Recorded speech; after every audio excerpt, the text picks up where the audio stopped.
বুধবার চাকরি কেলেঙ্কারির বিষয় নিয়ে সুপ্রিয়া মারাক চাকমা গুরুত্বপূর্ণ বিষয় নিয়ে সাংবাদিক সম্মেলনের আয়োজন করে।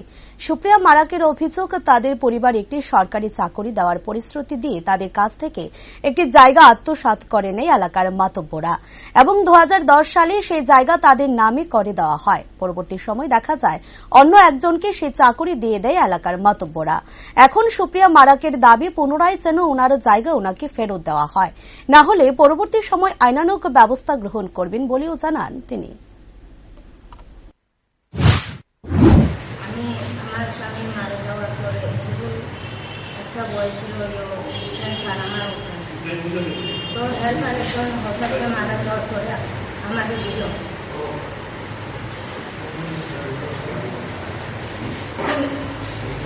লেগে সবে দরখাস্ত লেখা সবে ইয়া করে দিছে পঞ্চায়েতের কাগজপত্র দিয়া তখন জন্য দিছে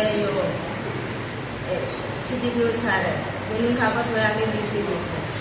তো আমি স্যার কাছে গেছি 3-4 বার। ওই স্যার আমার তো বেতন হইব, আমি কোনো সংসার চলি আমার লেগুলারও অন্য আমার কাছে কেমনে অন্য করে অইব কইতে হতো ওর কাছে করে ইন্টারভিউ খবর আছে, ইন্টারভিউ গেছে পরে তো আমি ইন্টারভিউ দিয়েছি। ইন্টারভিউ দেওয়ার পরেও 2 দিনের পরে আমি খবর পেয়েছি আজকে 3 দিনের 4 দিনের একজন আমার জায়গায় বসে আচ্ছা আয়ো, আমি কোনো আপত্তি নাই। আমার চাকরি একজনের লেগে দিছে, এটার আমার কোনো আপত্তি নাই। যে পাইছে থানার লোক আমি বিরোধ করি না। তার চাকরি পাইছে, তার চাকরি করে খাও, আমি আমার সম্পদ আমি দখল করব। কেন আমার স্বামী মারা যাওয়ার আগে দিছি, আমার 4 মেয়ে আছে। স্বামীর নাম কি?